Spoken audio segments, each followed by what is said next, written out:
We're going to be welding an 8-inch IPS SDR9 in a McElroy 618 high force fusion machine. The green cylinders tells us it's a high force with 11.78 TPA, or total effective piston area. I'm going to check my alignment,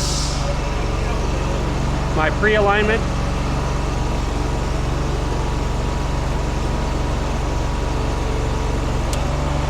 Visually, alignment looks good. Cut, not so much, so we'll face it up.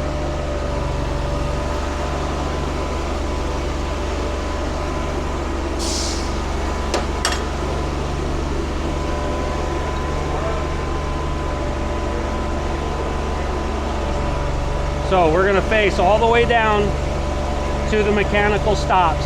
We don't care about how much pressure as long as it cuts and doesn't stall the facer.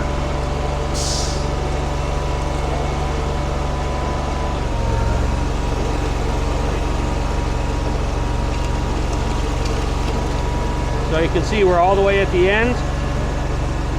Neutral, give it a couple revolutions, shut the valve off, and back up the carriage.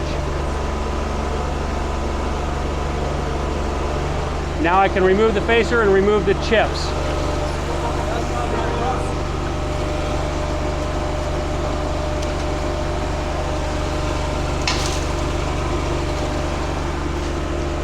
Now we can check our alignment.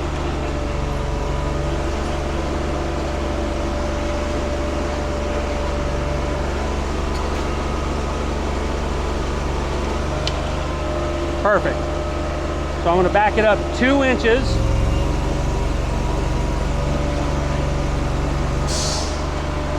Get rid of any loose chips. I'm going to go into heating, 1 click down. I start with my gauge reading 0. And I put it in forward motion. If I have discernible movement, then that means I have 30 psi of drag. If I don't have movement, I add pressure until I see movement. Then that number on the gauge is what I put in my app for calculating drag. So I have 30 psi with this pipe, this fusion machine, this setup today. My fusion pressure needs to be 177. So I go down into fusion, I adjust the bottom regulator until my gauge reads 177. About there. Now I check for slippage.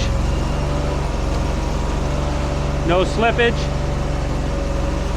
Now we're ready to heat.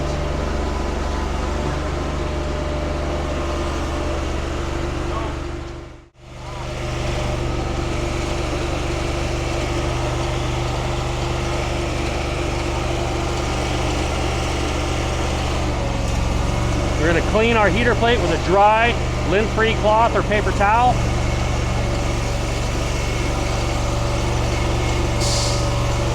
And check our temperature.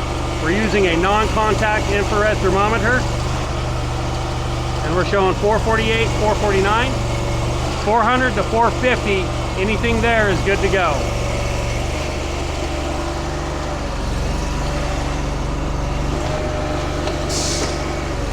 Heater plate is set in, down into fusion, and I run it home. Once it stops, since we're below 12 inch, I come up into heating. That dumps my pressure to 0, and then we put it in neutral for safety interlock. So once we get our proper melt, you can use a go, no-go style gauge. I prefer zip ties. So I can lower this down in there.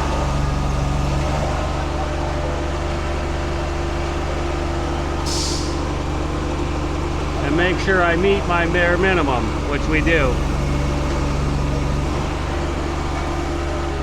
So now, we go down into fusion.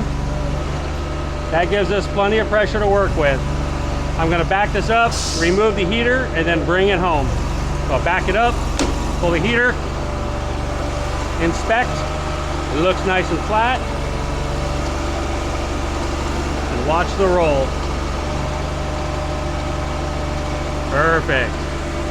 Now for this pipe in this size, we're going to give it a 10-minute, 32-second minimum cool down time before we take it loose.